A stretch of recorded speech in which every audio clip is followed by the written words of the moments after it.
Hey, family. Welcome back to the channel. A lot of this stuff we've been reading is talking about this other remnant, the Nazarim, the remnant. And now I found something in here I want to share with you guys that blew my mind. And last night I did I used the Megillah as like an oracle. Yep. I'll say, is there a word for me today?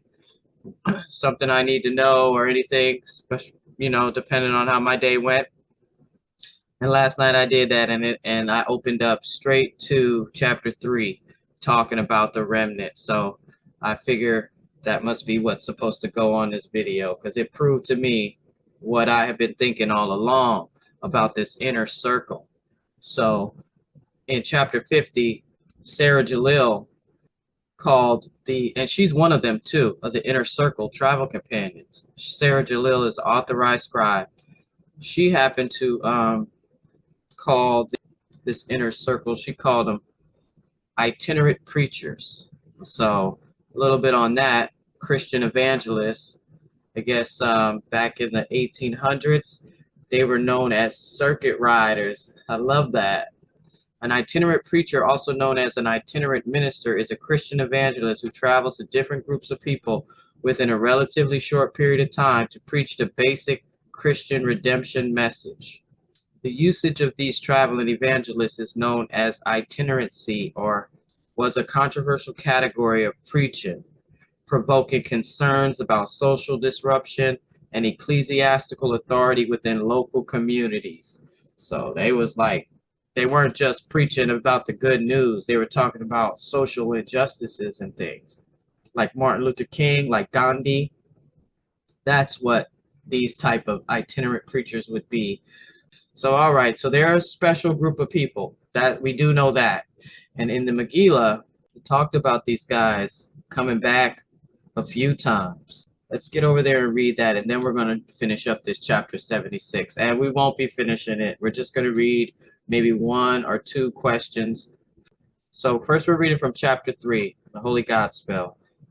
This is the New Testament. And this is where Gabriel was talking to Yahshua, which was this is after a massive slaughter.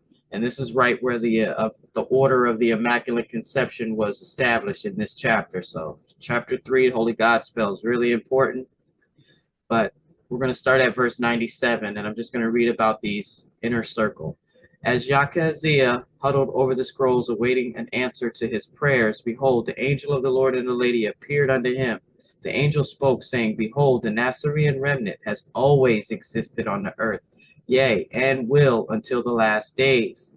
This holy order was established by Elohim as teachers, healers, prophets, and safekeepers of the way of Yahweh, YHWH, on earth.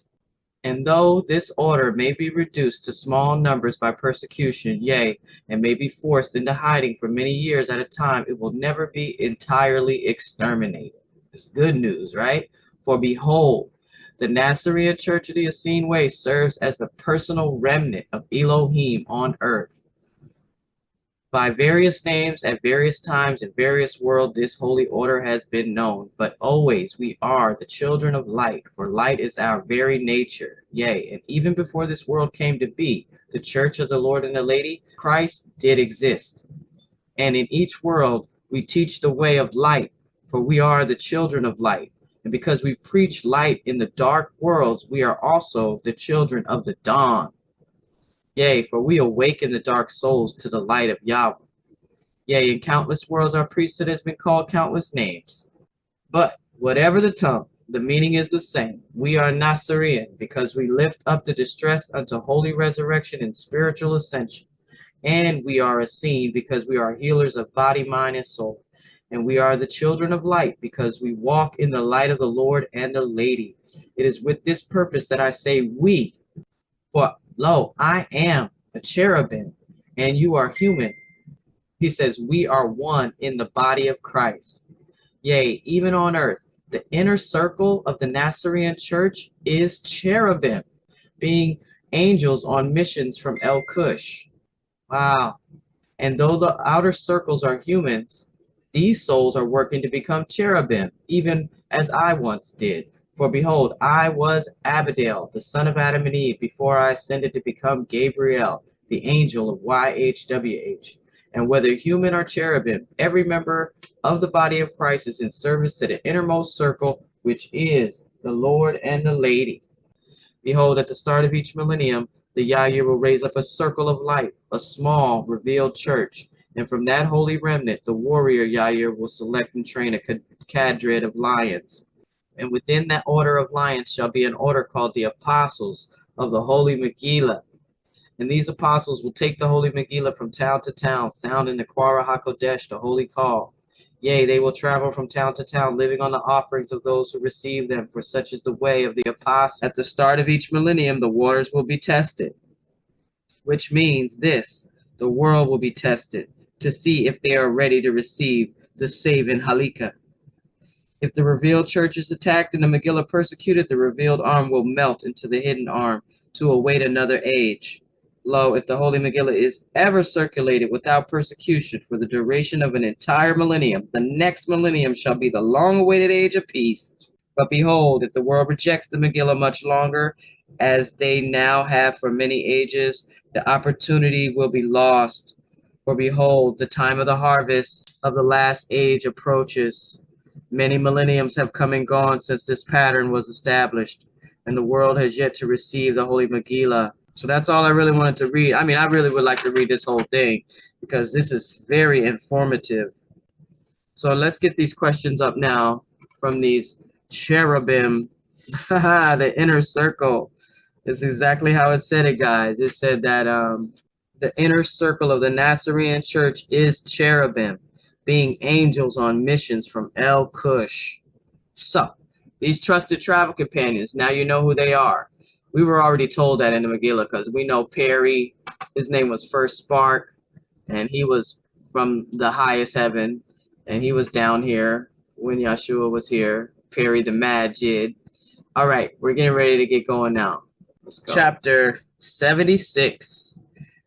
You got to see both of those two remnant videos to get more information on these people. But I was singing the 50 Cent song with Nate Dogg singing in there.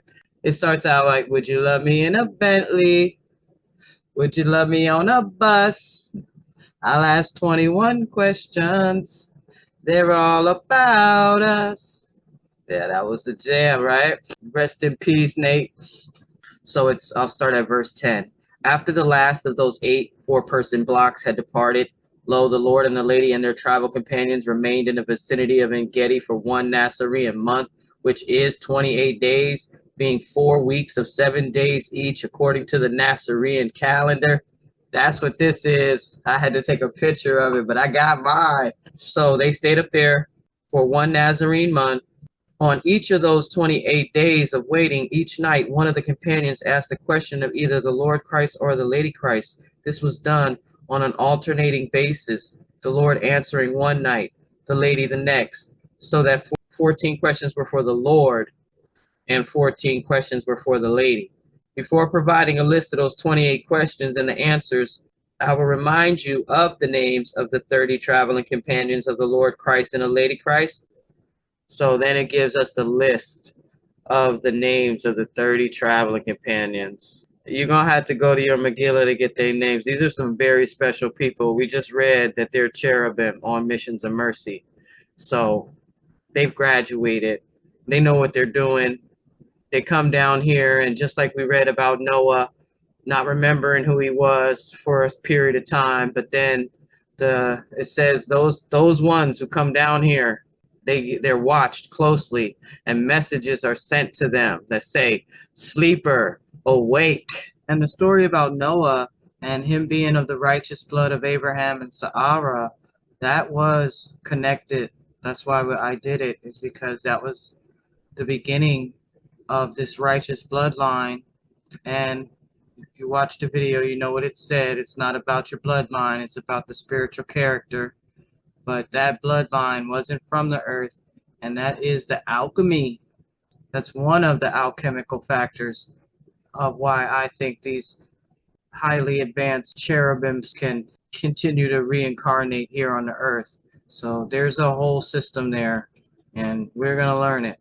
So, okay, let's get going. We're in chapter 76, and there's some alchemy and math there too. 7 plus 6 is 13. 1 plus 3 is 4. So we're going to start with question number 4. That's on page 871. A disciple asked Miriam, what is the relationship between the eternal now that we all experience every this moment and the sort of time that manifests as unfolding cycles and seasons? Even the cycles of day and night, youth and old age, even the birth and death of entire worlds and stars. Verse 38, Miriam replied, you spoke a key word when you said unfolding. The sort of time you ask about is not different than the eternal now. Rather, the relationship is that time is simply the continuing unfoldment of the eternal now. That now, which is also called supernal duration or eternity, is an aspect of Yah that existed even prior to the creative wish that set in motion manifestation via the divine plan of creative unfoldment motivated by supernal love in spiritual evolution. Love, the divine heart of Yah, and wisdom, the divine mind of Yah, are crowned by and in Yah. Together, these three are the holy creative trinity, that is, the supernal procreative power that lives in the unfolding now, even while spiraling as the great dance of cycles and seasons. That is the inhale and exhale of universal Yahweh. The divine plan is the plan of universal unfoldment, and that unfoldment can also be called spiritual evolution. The reason this is an unfoldment of Yah throughout now, eternal duration, is that everything that has ever come or ever will come into manifestation was originally latent within the aspects of Yah that we call Ein Sof, including even the divine plan. Ein Sof is the cauldron of potential within Yah that everything that will become manifested must first step out of. That step being an extension from unmanifested potential into creative manifestation. All of it, the unmanifested and the manifested, are within Yah. And even the eternal duration of universal unfoldment always experiences itself in the eternal now of Yah. In the light of all that I have just said, you can clearly see that in the term eternal now, the word eternal is every bit as important as the word now. In brief, the answer to your question is that the relationship between the eternal now and time is that time, the cycles and seasons, is a characteristic and inherent quality of the eternal now. So we've been speaking on patterns. I think this was a perfect question and answer from the words of the Lady Christ about the unfoldment. And that's exactly what a pattern does. It unfolds. I don't even know if there's a better word for patterns, but this is a pattern, and I just want to keep reassuring everybody, but everything is going to be all right. If you don't have the Megillah, get your copy, scene.org. Merry Christmas, everybody, and Happy New Year. We're coming up on our time out of time, so there's going to be some sweet communion. Hopefully, I get this next couple of questions up by Yahshua, but if not, happy winter solstice. I love you guys. Thanks for watching. Stay tuned. Miriam spoke the following poem for this moment. Now is where all magic happens. Now, this very moment now. Now, where white magic happens. Now, we chant a vow. We vow to see now every moment, the magic moment that is always now. We vow to serve, love every moment, the magic moment that is always now.